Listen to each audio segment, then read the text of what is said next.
subpoena from Congress. This was moving very quickly. Go.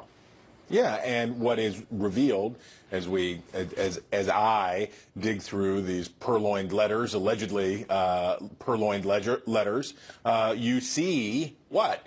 Arrogance, hubris, absolute, total self-regard, astonishing.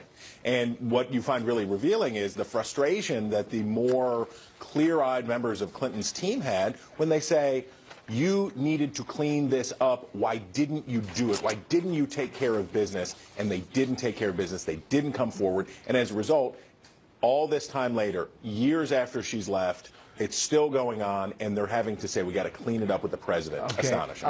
The aide I mentioned there is Neera Tanden to John Podesta, okay? This is the back and forth. March 2nd, 2015. This is a Cheryl special. Know you love her, but this stuff is like her Achilles heel or kryptonite. She just can't say no to this stuff. Why didn't they get this stuff out like 18 months ago? So crazy. Podesta says, unbelievable. She writes, I guess I know the answer. They wanted to get away with it. There's probably a morsel of truth in that. A dadgum big morsel, I would say, a chunk even. You have a situation where if Clinton, and we remember that moment that she had the press conference at the United Nations that was so astonishing, where she basically says, I did it for convenience and quit sweating me, and asked and answered. If they would have done the right thing and not been so arrogant, if they would have come out earlier and said, you know what, we've been asked for these records, and as it turns out, we made a serious error in judgment, there would have been a huge firestorm over it. It would have been enormous. But then you know what would have happened? It would have faded over time. Instead, because of that arrogance, they are dealing with this even still today. All right, now, President Obama is accused by some of lying. When you go back to that month and the months that followed, was he? You know what one of the favorite terms at the White House and any administration is called this plausible deniability. How come? They don't tell the president things that could be uncomfortable for him. The president can plausibly say that he knew that Hillary Clinton used a non-government email account for some emails to him. That doesn't mean that he necessarily knew that she had a homebrew server in her house running a whole separate email chain and didn't ever use state.gov emails. So he has plausible deniability on that count. Quickly, do you see why the FBI did not prosecute? Or do you still ask yourself, why not? James Comey, the FBI director, basically said it in between the lines. His point was, everybody knew. If the first defense witness in this prosecution would be who? The President of the United States, followed by the Secretary of Defense, followed by the head of the NSA, followed by a who's who of the Obama administration, and across the national security apparatus of the federal government, because everybody knew they let her get away with it. And at the end, you can't come back in and say, well, you let her get away with it for years, but now we're going to prosecute her for it. The chief magistrate of the United States knew about it and let her get away. This can be debated. Okay, now plausible deniability. We're looking for that every day. A little bit of redemption, sir. The Reverend. You know it. Chris Starwell, see you soon. Moffat. Bye, brother. So Donald Trump chewing over all of this as well and seizing on the latest in this email mess that hits both Clinton. He hit both Clinton and President Obama really during a rally yesterday in Florida. Watch this. In other words, Mills was saying Obama, he had to know that Hillary was using an illegal server, but he claimed otherwise. So that means Obama is now into the act. He didn't want to get caught up in the big lie. So Trump has a very busy schedule today. Senior national correspondent John Roberts following all that live from Washington. Good morning to you, John. Good morning to you, Martha. We begin in Washington today, where Donald Trump is celebrating his latest accomplishment. The old post office on Pennsylvania Avenue has been retrofitted with Trump Gold and is officially opening today as the Trump International Hotel. Why is this significant? Because Donald Trump likes to use this as an illustration of what he would do should he become president, start running the country, saying that he finished this project a year early and under budget and would like to do that with a lot of the federal programs, beginning with Obamacare, which he took aim at yesterday after the Obama administration came out and finally acknowledged that people who are enrolled in Obamacare will be looking at double-digit increases in their premiums in the next year. At a big rally in Tallahassee, Florida last night, here's what Donald Trump had to say about that. Everybody's going to be going up like that. They gave a number of 25% average. They know that's not true. They wanted to try and get out of, get in front. They know that's not true. It's much more. You're going to have 60, 70, 80, 90% increases in Obamacare. We're going to repeal it, and we're going to replace it, and we're going to get you great, great health care at a fraction of the cost.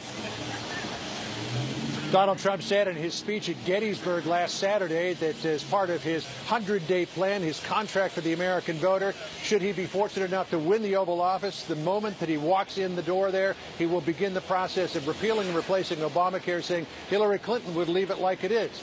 President Obama described Obamacare as kind of a starter home. Donald Trump sees it more like Tom Hanks' infamous money pit. Martha? So, John, what do you make of these reports, based on your reporting, that the Trump campaign is done with fundraising, in particular fundraising that would be channeled to the party? A lot of people jumping on this news today saying that it indicates something about where they believe this race is going. What do you know?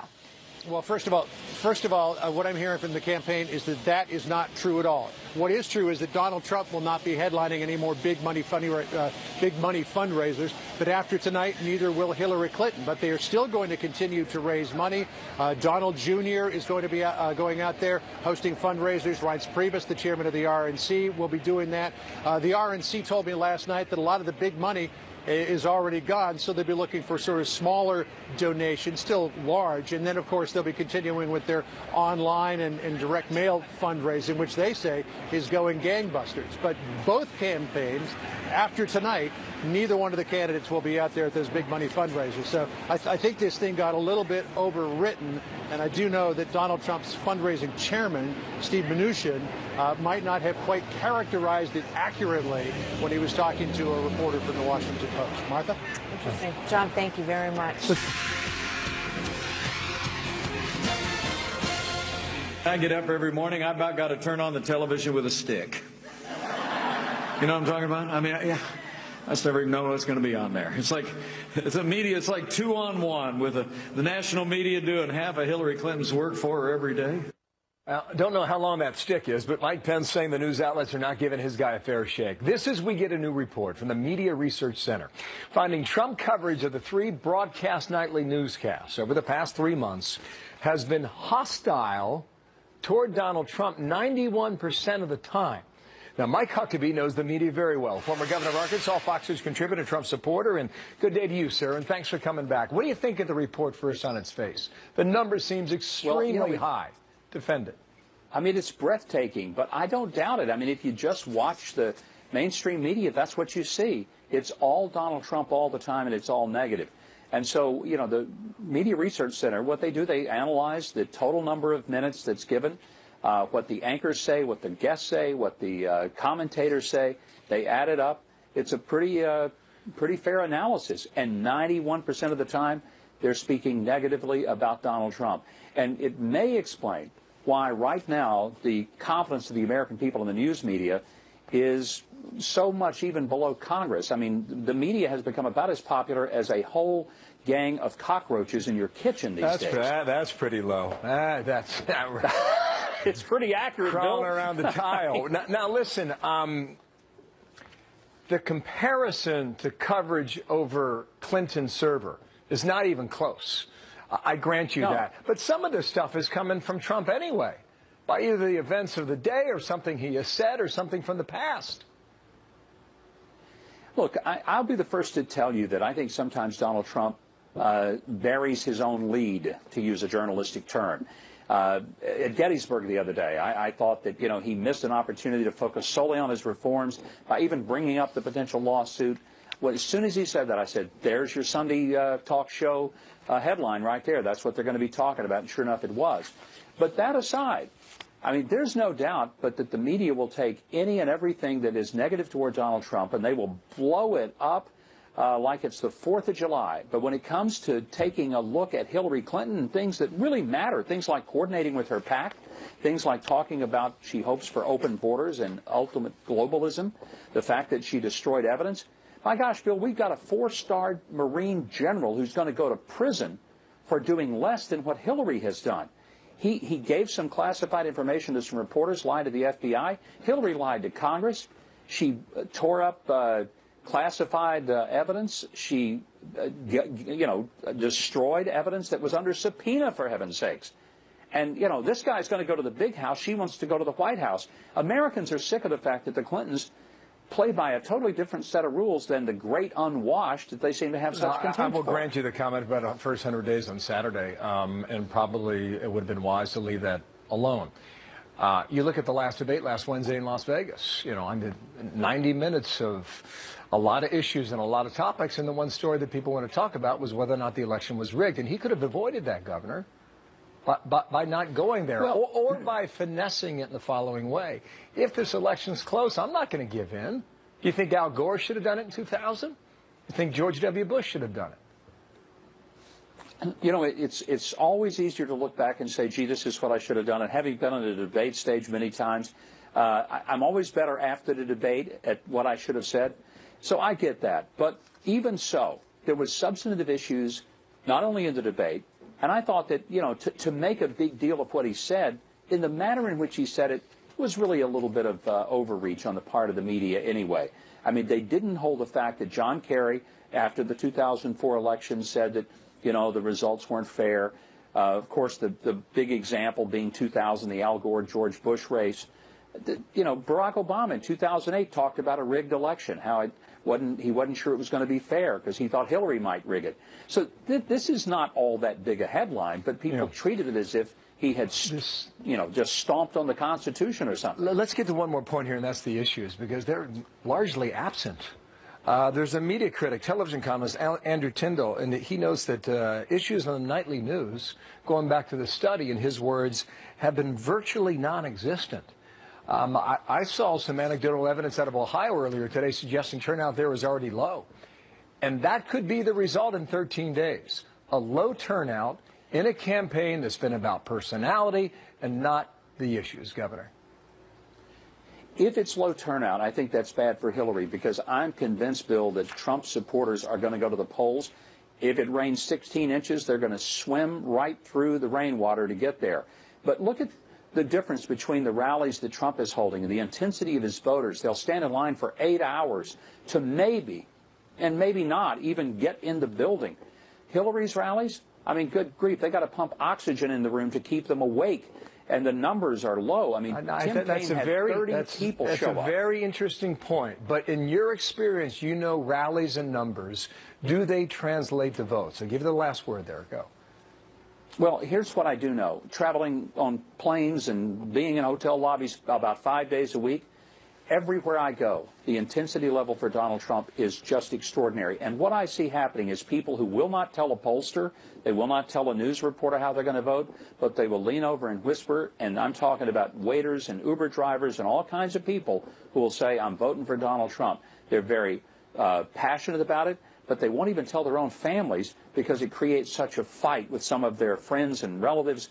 But I think what we're going to see is what we saw in Great Britain during the Brexit vote. I was there when that happened, and it shocked everybody except the people on the street. Wow. I'll take that as a prediction. Governor, thank you. Mike Huckabee there in Florida. Fair enough. Thank you, sir, for coming back today. We'll talk real soon. Thanks. Washington field office. So it goes on and on. Brad Blakeman joins us now. He served as Deputy Assistant to President George W. Bush. Jessica Tarlov is a Democratic pollster and senior political strategist at Schoen Consulting. Welcome to both of you. Good morning. I guess the reason to look back at that list is because if Hillary Clinton wins this election, no doubt we will find ourselves back in the kind of situation that we were in the last time the Clintons were in the White House, where you have just investigation after investigation after investigation, Brad. There's no doubt about it. And Hillary Clinton, if she is the president, is not going to have a honeymoon. It's going to be a hangover, because there are a lot of scandals that have yet to be investigated as part of the oversight of the Congress. So, we're going to start where we left off with Hillary Clinton, and that's the sad part. And then the Clintons are prone to scandal anyway in their governance. So, in my opinion, the Bonnie and Clyde of political politics would be back in the White House and keep the Congress busy with investigation after investigation. I mean, starting with the most recent, Jessica, there's no doubt, regardless of the outcome of this election, that somebody is going to have to look into the FBI's investigation into the Hillary Clinton matter, because the more we learn about it, the more it looks like the fix was in, that there was never going to be an indictment, and that perhaps Terry McAuliffe made a very large donation to the spouse of an FBI higher up, perhaps in order to make sure that that didn't happen. Well, the timing of that doesn't really add up with him influencing the investigation. Terry McAuliffe made the donation in March of 2015. The probe started July 2015. All right, let me ask you a question about that, Jessica. Let's just assume for a moment that you're running for office, okay, and that your husband is involved in an investigation. So you get the money. You get the money. Hold on. You get the money into your coffers, right? You lose the election. Then your husband comes home and says, "Oh, guess what? So I'm now in charge of this Hillary Clinton email investigation." Wouldn't you say to him, "Gee, given that donation, don't you think you better recuse yourself?" That conversation, I understand. I was just highlighting the timing of it. I understand completely what you're saying and what Brad is saying. And yes, there were a lot of scandals in the 1990s, and I'm sure Jason Chaffetz is chomping at the bit to continue with this. There were also a lot of scandals in the Bush years, and unfortunately, I think that we do have a D.C. corruption problem, and that goes across for both parties and certainly doesn't exclude Donald Trump, even though he wasn't a politician until a year and a half ago. So I do understand the concerns. This is something that has certainly hurt Hillary Clinton's numbers. But if we look at the polls right now, it looks like she's going to be the president, and that people will have to be tough about these issues, more transparent, and following up on them. Yeah, I mean, you know, you look back at this FBI situation, the more we learn about it, the more troubling on so many levels it becomes. You know, when you realize that there was no grand jury investigation, and you now learn about the president's awareness that she was sending him emails that did not say state.gov on them, and there was 2,000 classified emails that went back and forth from her home server in Chappaqua, some of which may and probably did, according to the Cheryl Mills email, include the president on here. So why, Brad, was there never, it appears, a serious investigation into how this information became so exposed? Because I think the FBI and the Justice Department had made a political decision when it should have been a professional decision to truly treat her as anybody else would be treated. But look, the FBI said she'll never be tried in a court of law. The Justice Department concurred, and now she's going to be tried in the court of public opinion.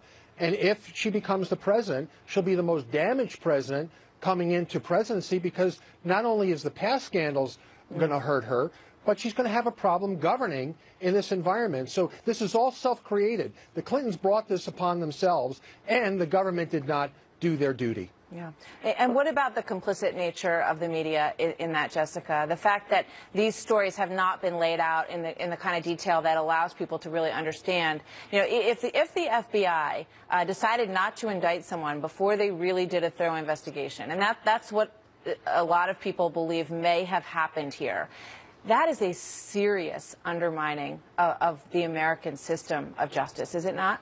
It is a serious undermining of the American system of justice. Obviously, James Comey would say that they did do a thorough investigation. And there are a lot of people out there who do agree with him, who say that they wouldn't have recommended to indict. People who've been in that position.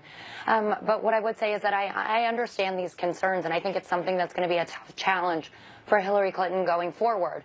I would say that, you know, if we look at her margin of win, if she does win, and if she does have a clear mandate, you know, over 50%, et cetera, then I think that she's going to have a lot to work with. There are Republicans like Johnny Isakson who have spoken out about their ability to work with her and how bipartisan she was when she was in the Senate. So I'm hopeful looking forward. It's not like a lot of people are excited to work with Donald Trump. So we have to see what happens, but I do understand these concerns completely. Oh, they're not going to go away, unfortunately. Jessica and Brad, thank you very much. Thanks, Mark.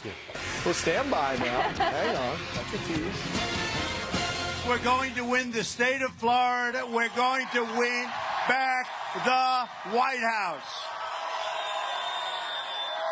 We are going to win Florida. And by the way, the lines at the voting booths are record. Well, Donald Trump now feeling optimistic. That was him in Florida yesterday. He also told us that Florida is vital, as you well know. What's the true state of the race in the home stretch?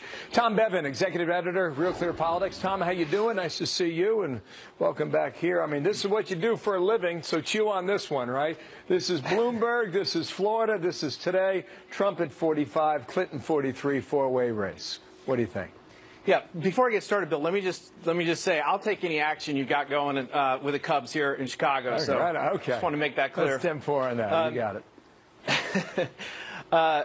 Yeah, no, good news for Trump this morning. This Bloomberg poll shows him up 2 points in Florida. It is crucial for him to have any chance of getting to 270. He's got to win. He's got to win Florida and a couple of other states. He's now closed the gap in our Real Clear Politics average in Florida to under 2%. It's Clinton's lead there is 1.6 percentage points if you include the other polls.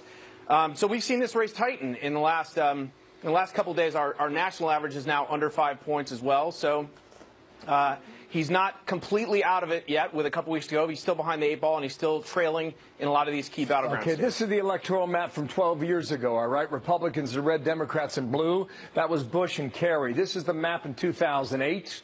With Obama beating McCain. This is the map 4 years ago. And 4 years ago in Florida, when you think about the importance of 29 electoral votes, Tom, I think even the Trump team would admit you can't win the White House unless you win Florida at 29, right? Obama won the state with about 50,000 raw votes. Very close 4 years ago. He did much better against McCain 4 years prior to that. It was a margin of about 200,000 votes. You look at the schedule so far, Tom, this week. Hillary Clinton had an event there yesterday in Florida, again today. Trump was there with 5 events in the past 2 days. You can see now, when they look at the map, he either wins Florida and keeps his hopes alive, or that's where she blocks. Go. No, that's exactly right. And they both got their strategies in Florida. Hillary Clinton's in Miami. She's in the South. She wants to run up the score there. Donald Trump's in the North, trying to run up his score with voters in the Panhandle. And also, they're both battling over the Orlando, Tampa, Hillsborough County area, that I-4 corridor. This is traditionally how the state splits. That's why you saw Trump in Tampa the other day, just the other day with like 20,000 people. They think they're ahead there, but it's going to be close. It's going to be. I think Florida is going to be very, very close, and it is crucial. I mean, yeah. As I said, Trump can't win without it. Hillary can, but Trump cannot. Yeah, she can. You're right about that. We crunch the numbers every day. We average the polls, and this is what we did yesterday on our scorecard here. We moved Iowa from a lean Republican to a toss-up.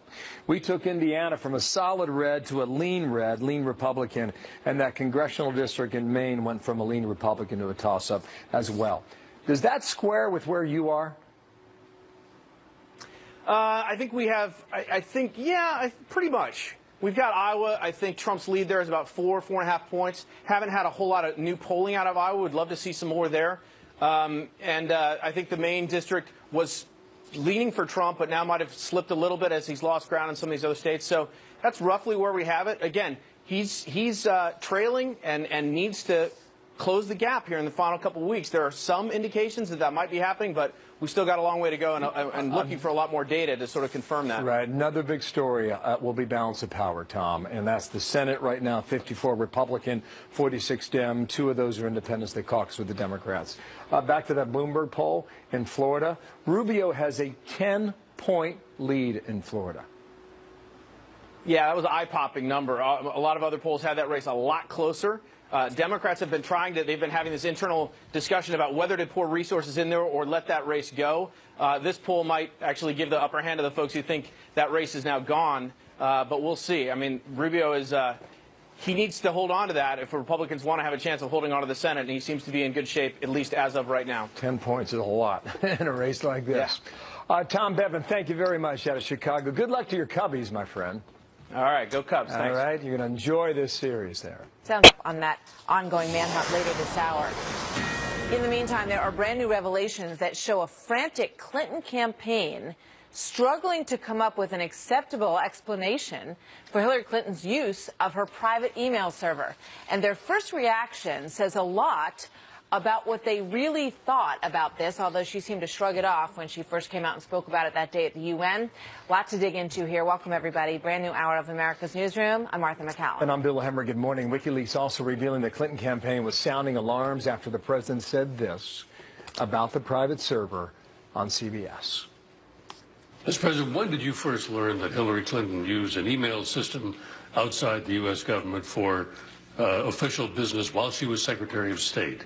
The same time everybody else learned it through news reports. So from the very beginning, this is what we're learning. Clinton advisor Philip Raines admitting, quote, there is just no good answer. We need to gut through the process phase, get them all out there, and let the content do the talking. End quote. Ed Henry's going to do the talking right now to D.C. Ed, good morning to you. We know the president's account is being challenged, but just in the last few minutes, there is a new email suggesting that Clinton's own advisors knew privately. This was far worse than they let on. What have you learned? Yeah, and you just alluded to it. Look, this is breaking this hour. This is now round 19 of John Podesta's emails put out there by WikiLeaks. Significant. The one you just mentioned from Philippe Reines, March 7th, 2015. That date is so significant. It's 3 days before Hillary Clinton finally addressed the media at the United Nations. And what did she say then? She said, this is no big deal. This was a matter of convenience. I just wanted one device. The server is being blown out of proportion. Everything is fine. It was safe. It was secure. And Philippe Reines was by her side at the State Department, now an outside advisor to the campaign. And he is saying just the opposite in private. There is just no good answer. And you know who also believed that? Cheryl Mills. The same day, in fact, and when we cross-reference this, March 7th, 2015, she sees or hears about that interview with the president on CBS you just mentioned, and she reads the president's interview and suggests that this is wrong. She fires off an email declaring, quote, we need to clean this up. He has emails from her, meaning Clinton. They do not say state.gov, meaning Mills, who was chief of staff at the State Department, knew that Secretary Clinton and the president had exchanged work emails on her personal email address. So his answer set off alarm bells, as you said, because they read it to mean that he had not told the whole truth there. Now, Josh Earnest, the president's spokesman, came out yesterday and said the opposite. He said, quote, the president did not suggest he hadn't traded emails with her. Of course, the president had possession of Secretary Clinton's email address, but he did not have any knowledge of where her server was located or what sort of arrangements had been made to store her email. That from White House Press Secretary Josh Earnest. So he's splitting that, saying he was answering a question about the email address, about the server, not about the email address. Look, the very bottom line is, if he knew it was a personal email address, didn't know about the server, here is the President of the United States, the Commander-in-Chief, trading emails with his Secretary of State. He doesn't know whether it's a secure server or not, number one. And number two, some of these emails we learned from another John Podesta email, remember, are now been claimed under executive privilege, so we may never see. Does this come back to server email? Is that the difference? Is it was, were? I mean, right. Whether is that where this is going? Yeah, Bill Plante's question, a very good one, was when did you first learn about the email system? So he didn't say address and he didn't say server. The president decided to answer, I didn't know about, I learned about it from news reports, and his spokesman is choosing he meant learned about the server, not the email address. So you're right, it's sort of splitting hairs maybe, but the very bottom line is another email from John Podesta. He called all of this in private a hot mess. That's probably the most accurate description. I would agree with that. Thank you very much. Ed Henry, get back to work there. More headlines. We'll come back to you, okay? Thank you, Ed. Here's Martha. All right, so clearly all of this raises new questions about President Obama's knowledge of Hillary Clinton's email situation, as it was put.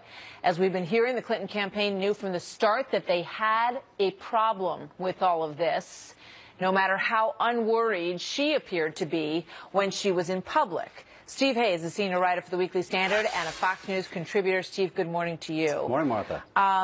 Let's look at a quote from the Wall Street Journal piece this morning. We suppose a president wouldn't pay close attention to the email addresses of his cabinet officers, though that lack of state.gov was sure a red flag. The fact that he said he didn't know about the server may also have protected him from an FBI interview. What do you make of that? Yeah, well, I think they're right. I think they're giving the president the benefit of the doubt. And I think there are basically two scenarios here. Either the president lied when he said he didn't know about the private server and her private email address, or the president was telling the truth. If he lied, that was certainly the understanding of the Clinton team as reflected in these Podesta emails. They thought the president had said something that was either false or incorrect, and it's why they panicked, and it's why Cheryl Mills sent an email saying that they had to clean it up. If the president was telling the truth, it raises all sorts of additional questions. I mean, if you take the White House claims at face value that the president just didn't realize that he was emailing with Secretary Clinton on an unsecured server, you have to ask, did the president not see that this was a non-state.gov email address? And if so, didn't that raise any questions about whether his communications with his top foreign policy advisor were secure? If he didn't make that recognition, did he ever ask anybody about whether those communications would be secure? And if not, is he engaged in those kind of communications with anybody else right now? I mean, is he emailing somebody's Gmail address or another unsecure email address as we speak?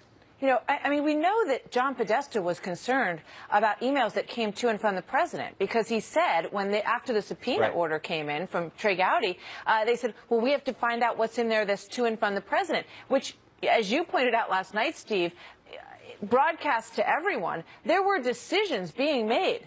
Which ones we're going to turn over, which ones we are not going to turn over. No one gave them the authority to make those decisions.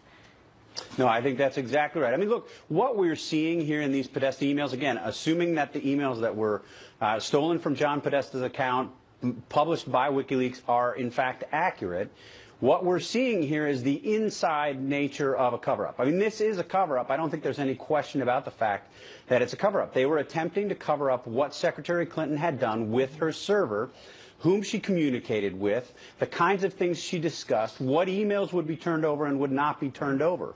It is a glimpse into the inside of a cover-up that we don't normally get to see.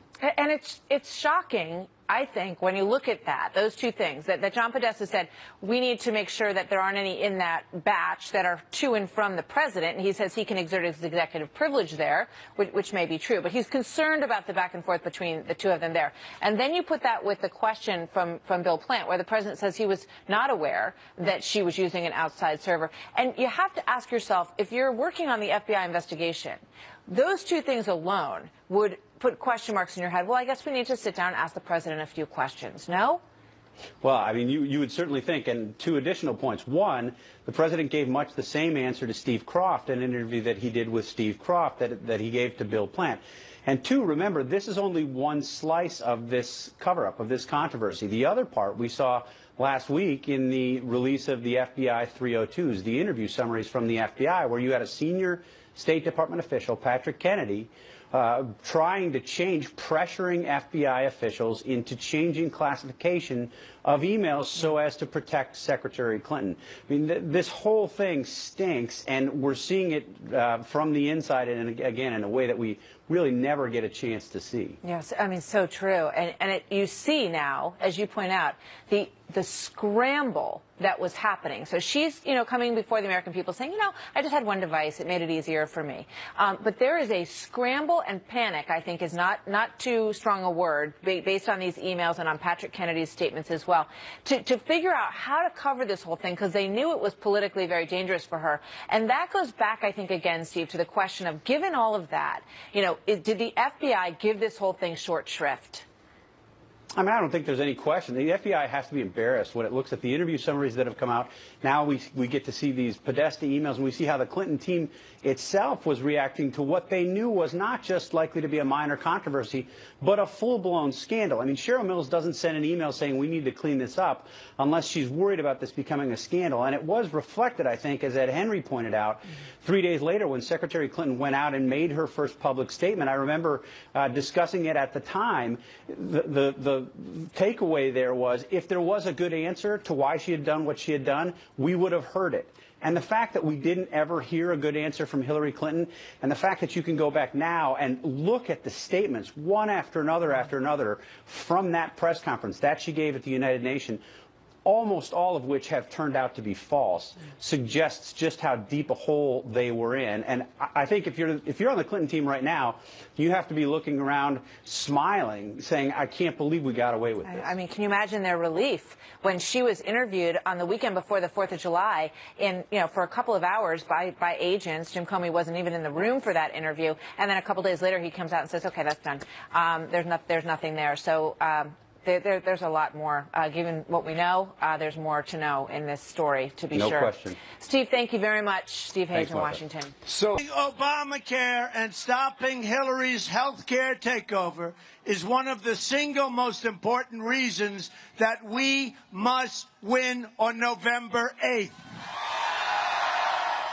Donald Trump doubling down on calls to repeal and replace Obamacare as the White House admits that millions of Americans will see their costs skyrocket in the coming year. And most of those are coming forward now. Yes. I mean, now is when people find out how much it's going to cost for next year. An average of 25%. Some places are seeing 116%. If you look at a place like Arizona, about 1 in 5 consumers will have to choose plans from a single insurer. And while 15 insurers will be joining the exchanges, 83 say that they cannot afford to do that plan anymore. Former New York City Mayor Rudy Giuliani, Donald Trump advisor, joins us now. Mayor, always good to see you. Good morning to you. Yeah, I mean, from the beginning, I knew Obamacare was a failure from day one. Yeah, we all did. And then he lied to us. Keep your doctor, keep your insurance, lie. It's going to cost less money. How could we possibly have believed? How can you cover people with pre-existing conditions and have it cost less money? And I believe in covering, but I don't believe in lying to people. So the whole financial basis for this program was done by a bunch of liberal idiots who have never run a business, never run an economic program in their entire lives. The rollout was incompetent, and now it's a disaster. And what does she want to do? She wants to increase it. She wants to go to single payer, and as she told the Canadian bank, for a fee of $225,000, the fee she tried to keep hidden, she wants to go to, these are her words, not mine, socialized medicine. All right, so now, we're hearing a lot about this from Donald Trump with 13 days to go. There was a very well articulated editorial a month ago from Kim Strassel in the Wall Street Journal saying Donald Trump needs to be 100% on this story. He needs to be out in front of it. He needs to pound it day in, day out. Why didn't he? Well, I know he brought it up, but why didn't he? Bunch of other things to pound during that period of time. Plus, he was playing defense. Plus, you had the WikiLeaks things coming out and the total corruption of the FBI, Justice Department investigation, the revelation that the number 2 guy in the investigation, his wife, got $650,000 in campaign contributions from none other than that $3 bill McAuliffe. We talked to him about that yesterday. So but I'm just saying, when you look at a place like Arizona, which should be locked up red state, I agree with you. How is Arizona on the fence, given the border and given health care? It won't be. It won't be on the fence. He's going to win Arizona. When you look at Obamacare, you look at the border, he will win it. It won't be as close as big as it usually has because the Hispanic vote has grown, but the vote is still a secure border and with getting bombed by Obamacare. And you know what? It's left out of the story. The deductibles. It's one thing to say your premium is going to go up 50%. Another thing to say your deductible is going to be $5,000. Which basically means you don't have any health care. Right. Who's going to use it? I don't use the only time I ever used that amount of money for health care is when I had prostate cancer. Other than that, and I'm not a young man, I don't use $5,000 a year in health care. Yeah. So you are making the argument, and others in the Trump camp are making the argument, that the polls are all wrong. That people are going to be shocked that these pollsters, I would imagine, are going to be out of business if they're all wrong. Well, they have been before. Come November 9th. What are you basing that on? Okay. I sat here at Fox, and then I went over to NBC and CBS in 2008, and none other than some of your bosses told me the election was over and the Fox poll showed that Kerry was going to be the president. I was on NBC with Senator Kennedy, and Tom Brokaw and Senator Kennedy were picking the Kerry cabinet. It was over. The exit polls had him winning. They had him winning Pennsylvania by 19 and this one by... And then Ohio happened. And then Ohio happened. I'm sorry. I don't believe in polls. Every election I ever won, I outperformed the polls. Even ones I lost. I was down by 12, I lost by 3. I was down by 4, I won by 4. I was ahead by 12, I won by 18. So I've always overperformed the polls. They've never been accurate in my case. All right. So what about ground game? Because, that's the big argument for Hillary Clinton. This is states. I understand. But, Florida, Ohio, Iowa, Nevada, Arizona, Pennsylvania, looks like it's going for her. But then he's got to have either New Hampshire, Colorado, or Wisconsin. Well, exposure there. So he spent, the reason that Florida flipped, and he's now 3 points ahead, is he spent 3 or 4 days there. He got his message out there.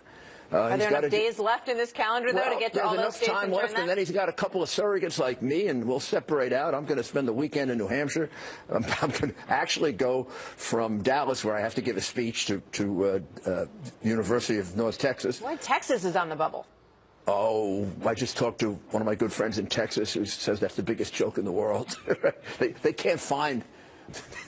They can't find a Hillary supporter in Texas, or somebody who's willing to be a Hillary supporter in Texas. But I'm going to be in Texas tomorrow. Then I'm going to go to Nevada, Colorado, and come back through New Hampshire.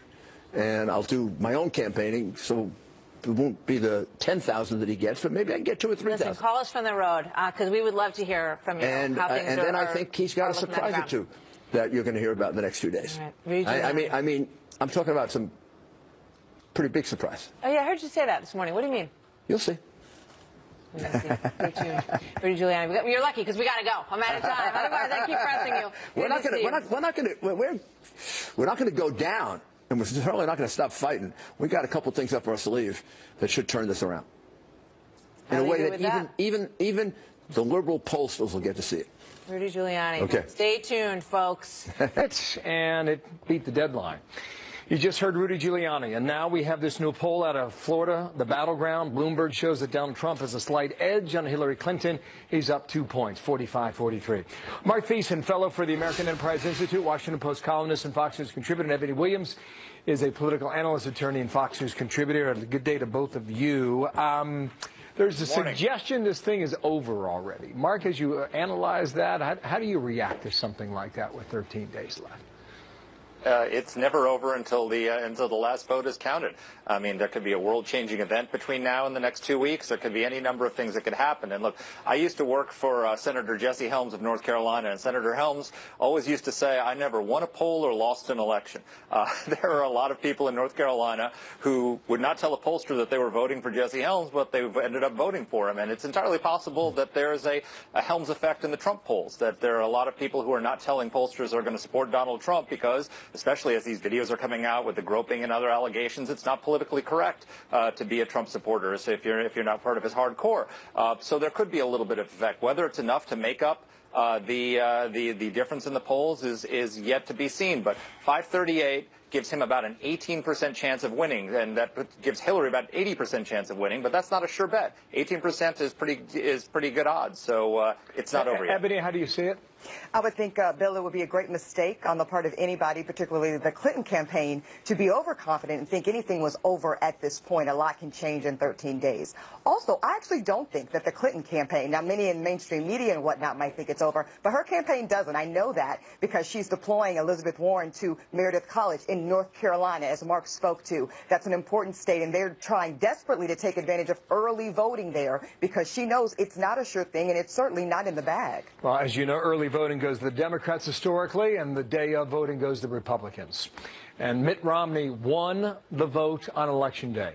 Barack Obama beat him in the early voting tally, and that gave him a second term. Mark, what about this Obamacare story? Is that the kind of surprise that could swing this election? Yes or no? I don't know if it's going to swing the election. It certainly is going to have an impact. I mean, you look, for example, Hillary Clinton is making a big push in Arizona. We just learned that premiums are going to go up in Arizona 116%. That is enormous difference. And it's true, the same is true in other battleground states. You've got premiums going up in Florida by 17%, Maine 21%, North Carolina 24%, Iowa 20%, Ohio 13%. So this certainly could have an impact. But where it really will have an impact, Bill, is probably in these close Senate races and the ability of the GOP to keep the Senate. For example, Pennsylvania, Pat Toomey's in a really tough race, really close race to keep his Senate seat. Premiums are going up by 33%. The Republican Senatorial Committee's got an ad up with his opponent saying how proud every Democrat should be about Obamacare. North Carolina, Richard Burr in a tough race. Missouri as well. So it could have an impact in those Senate races. Yeah, more than presidential. What do you think of the Obamacare effect here? So two things on this, Bill. There's the truth. Mark's right about the unpopularity of Obamacare. It was unpopular when it passed, and it remains unpopular now with these new premium hikes, even more so. But, separate issue, how will it affect these races? The White House, I just don't think it's going to have a lot of effect. Health care isn't even in the top 3 in terms of when voters list their concerns for this election. There's also now, down ballot, again, I do think Mark might have a point there, but this is going to be about, I think Mr. Trump missed a huge opportunity to campaign harder on this. If this was an election about policy, this would be a different conversation we were having. You know, well, it's a bit late in the game on that. He certainly should have been making those arguments sooner. This has now been about who Mr. Trump is as a man, for better or for worse. Thanks to both of you. Ebony, Mark? Thank you. Onward, 10:30 though, here in New York. Sundays. She's also the author of the new book, Let Me Tell You About Jasper, How My Best Friend Became America's Dog. Nice graphic. How are you? Great, how are you? I don't know how you make a living off a dog, but I might have to try it. He's got a new nickname. Oh, yeah? Meal ticket. Hashtag. Okay, the story I just mentioned, is happening right now. Both candidates are focused on these battlegrounds. You can watch where they go, Dana. You can know. It's Florida, it's North Carolina, it's Ohio. Just as we all knew that those, as you know, you do that when you do the map. 2 years ago, when you started showing the map to people, right? And you said these will be the states that it comes down to, and you are exactly right. These are the states it's coming down to. And they are still the states too. Yeah. Republicans are making a last-minute investment in these Senate races. Right. What's that tell you? Well, it's a couple of things. One, Hillary Clinton has done a huge amount of fundraising. As of a month ago, she had done more fundraisers than Obama and Romney combined in 2012, 658 to 59 done by Donald Trump. What do you get with extra money like that? Efforts to do get out the vote, organization, things like that. What Hillary Clinton's team is doing right now is investing a huge amount of money into red states where they think that they might be able to upset some of the Republican Senate candidates, like in Missouri. They're going to try in Indiana, though I don't think they'll be successful in Indiana. So what's happened is that you see that Mitch McConnell, the Republican Senate Majority Leader, through the direction of outside money, whatever, and the RNC is putting money to save Republican seats.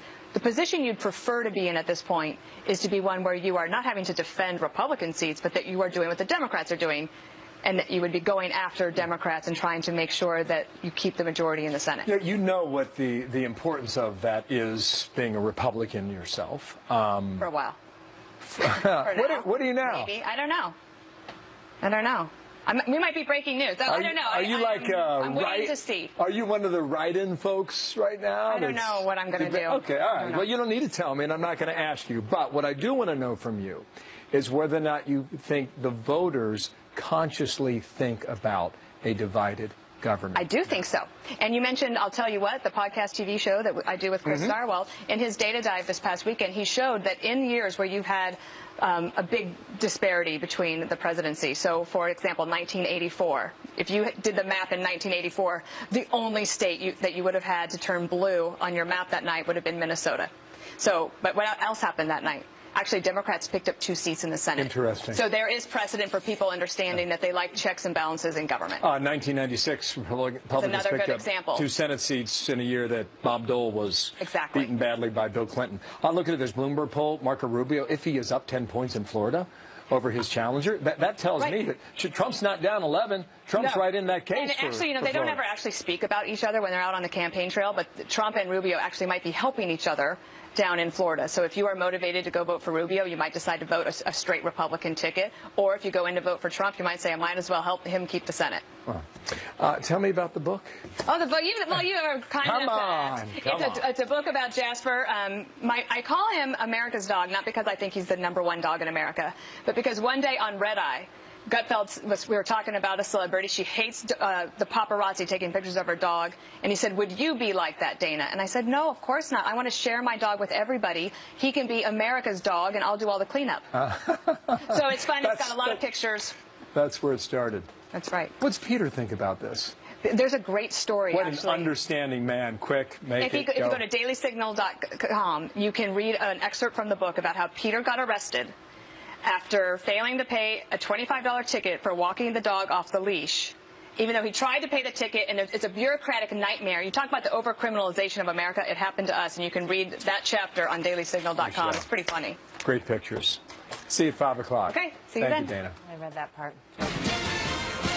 So Arizona is a state that is considered up for grabs right now in the presidential race. You've got very tight polls there as we learn that voters will be hardest hit when the new Obamacare premiums kick in next year. Some people could see costs rise 116% in the state of Arizona. President Obama explaining why he thinks that is. Now, part of this is because Arizona is one of those states that had really low average premiums, among the lowest in the country. So now insurance companies basically are trying to catch up. Jan Brewer, former governor of Arizona and a Donald Trump supporter, joins us now. Governor, welcome. Good to have you with us today. Thank you so much, Martha. So let me start by asking you your reaction to what the president said in that soundbite. He always has an answer for everything. The bottom line is that we know that Obamacare is not working. It's a failed program.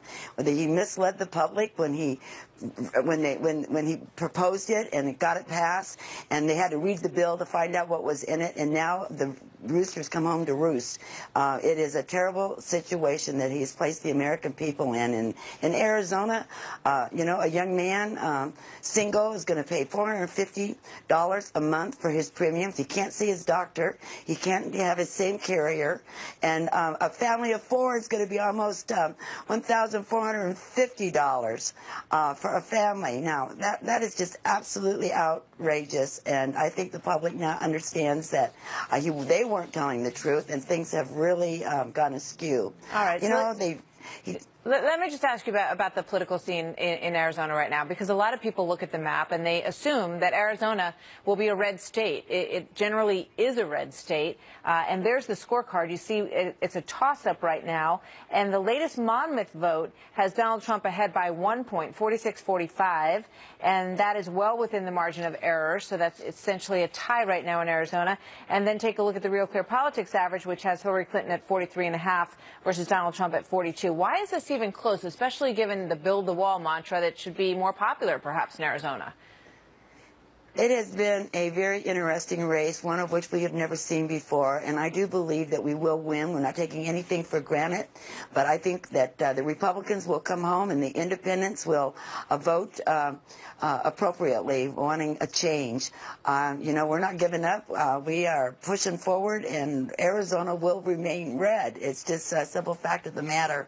I've had people come up to me that have never, ever voted in an election that are turning out on election day or have already cast their ballot. So we feel pretty comfortable. We know it's tight, but, you know, it's not over till it's over. I guess but I don't think the polls are always right either. You know, why is it so tight? That's the question. Well, this election, Martha, has just been extremely just misrepresented, I think. The stories haven't really been told and said the way that they have happened. Is that the candidate's fault? I think some of it's the candidate's fault. I think some of it's the left-wing media's fault. Some people not paying attention, confusion. But I think people are digging in now, and they're understanding the situation our country is in. They want jobs. They want our economy turned around. They want their taxes lowered. They want our borders secured. They want their families safe. And I think that's the message that Donald Trump has been saying and giving. Fortunately, not getting the coverage that he should have had in regards to all of that. But now I think the voting public understands that we need to change. We need to take America back again and make it great. He has a huge gap with women voters. You know, is 13 days enough to change that trajectory and some of those ideas that have become pretty ingrained? Well, I think that, you know, the last 13 days, the last 12 days, there's always time. And this, again, has been a race like we've never seen before. And I think that people will go to the polls and vote for what's right for their country and for their families. And what's important to their families are jobs and the economy and reduction in taxes and health care and our security. Again, Martha, security is really, really important to everyone, not just Republicans and Democrats, but they want to be safe. You know, get in front. They know that's not true. It's much more. You're going to have 60, 70, 80, 90% increases in Obamacare. We're going to repeal it, and we're going to replace it, and we're going to get you great, great health care at a fraction of the cost. Donald Trump said in his speech at Gettysburg last Saturday that as part of his 100-day plan, his contract for the American voter, should he be fortunate enough to win the Oval Office, the moment that he walks in the door there, he will begin the process of repealing and replacing Obamacare, saying Hillary Clinton would leave it like it is. President Obama described Obamacare as kind of a starter home. Donald Trump sees it more like Tom Hanks' infamous money pit. Martha? So, John, what do you make of these reports, based on your reporting, that the Trump campaign is done with fundraising, in particular fundraising that would be channeled to the party? A lot of people jumping on this news today saying that it indicates something about where they believe this race is going. What do you know? Well, first of all, what I'm hearing from the campaign is that that is not true at all. what is true is that Donald Trump will not be headlining any more big money fundraisers. But after tonight, neither will Hillary Clinton. But they are still going to continue to raise money. Donald Jr. is going to be going out there hosting fundraisers. Reince Priebus, the chairman of the RNC, will be doing that. The RNC told me last night that a lot of the big money is already gone, so they'll be looking for sort of smaller donations, still large, and then of course they'll be continuing with their online and direct mail fundraising, which they say is going gangbusters. But both campaigns, after tonight, neither one of the candidates will be out there at those big money fundraisers. So I think this thing got a little bit overwritten, and I do know that Donald Trump's fundraising chairman, Steve Mnuchin, might not have quite characterized it accurately when he was talking to a reporter from the Washington Post. Martha? Interesting. John, thank you very much. I get up every morning, I about got to turn on the television with a stick. You know what I'm talking about? I mean, yeah. I just never know what's going to be on there. It's like, it's a media, it's like 2-on-1 with the national media doing half of Hillary Clinton's work for her every day. Don't know how long that stick is, but Mike Pence saying the news outlets are not giving his guy a fair shake. This is we get a new report from the Media Research Center, finding Trump coverage of the 3 broadcast nightly newscasts over the past 3 months has been hostile toward Donald Trump 91% of the time. Now, Mike Huckabee knows the media very well. Former governor of Arkansas, Fox News contributor, Trump supporter, and good day to you, sir, and thanks for coming back. What do you think of the report first on its face? The number seems extremely high. Defend it. I mean, it's breathtaking, but I don't doubt it. I mean, if you just watch the mainstream media, that's what you see. It's all Donald Trump all the time, and it's all negative. And so, you know, the Media Research Center, what they do, they analyze the total number of minutes that's given, what the anchors say, what the guests say, what the commentators say. They add it up. It's a pretty fair analysis. And 91% of the time, they're speaking negatively about Donald Trump. And it may explain why right now the confidence of the American people in the news media. Well, see you soon. Martha. Bye, brother. So Donald Trump chewing over all of this as well and seizing on the latest in this email mess that hits both Clinton. He hit both Clinton and President Obama really during a rally yesterday in Florida. Watch this. In other words, Mills was saying Obama, he had to know that Hillary was using an illegal server, but he claimed otherwise. So that means Obama is now into the act. He didn't want to get caught up in the big lie. So Trump has a very busy schedule today. Senior national correspondent John Roberts following all that live from Washington. Good morning to you, John. Good morning to you, Martha. We begin in Washington today, where Donald Trump is celebrating his latest accomplishment. The old post office on Pennsylvania Avenue has been retrofitted with Trump gold and is officially opening today as the Trump International Hotel. Why is this significant? Because Donald Trump likes to use this as an illustration of what he would do should he become president, start running the country, saying that he finished this project a year early and under budget and would like to do that with a lot of the federal programs, beginning with Obamacare, which he took aim at yesterday after the Obama administration came out and finally acknowledged that people who are enrolled in Obamacare will be looking at double-digit increases in their premiums in the next year. At a big rally in Tallahassee, Florida last night, here's what Donald Trump had to say about that. Everybody's going to be going up like that. They gave a number of 25% average. They know that's not true. They wanted to try and get out of subpoena from Congress. This was moving very quickly. Go. Yeah, and what is revealed as I dig through these purloined letters, allegedly purloined letters, you see what? Arrogance, hubris, absolute, total self-regard, astonishing. And what you find really revealing is the frustration that the more clear-eyed members of Clinton's team had when they say, you needed to clean this up. Why didn't you do it? Why didn't you take care of business? And they didn't take care of business. They didn't come forward. And as a result, all this time later, years after she's left, it's still going on, and they're having to say, we got to clean it up with the president. Okay. Astonishing. The aide I mentioned there is Neera Tanden to John Podesta, okay? This is the back and forth. March 2nd, 2015. This is a Cheryl special. Know you love her, but this stuff is like her Achilles heel or kryptonite. She just can't say no to this stuff. Why didn't they get this stuff out like 18 months ago? So crazy. Podesta says, unbelievable. She writes, I guess I know the answer. They wanted to get away with it. There's probably a morsel of truth in that. A dadgum big morsel, I would say, a chunk even. You have a situation where if Clinton, and we remember that moment that she had the press conference at the United Nations that was so astonishing, where she basically says, I did it for convenience and quit sweating me, and asked and answered. If they would have done the right thing and not been so arrogant, if they would have come out earlier and said, you know what, we've been asked for these records, and as it turns out, we made a serious error in judgment, there would have been a huge firestorm over it. It would have been enormous. But then you know what would have happened? It would have faded over time. Instead, because of that arrogance, they are dealing with this even still today. All right, now, President Obama is accused by some of lying. When you go back to that month and the months that followed, was he? You know what one of the favorite terms at the White House and any administration is called this plausible deniability. How come?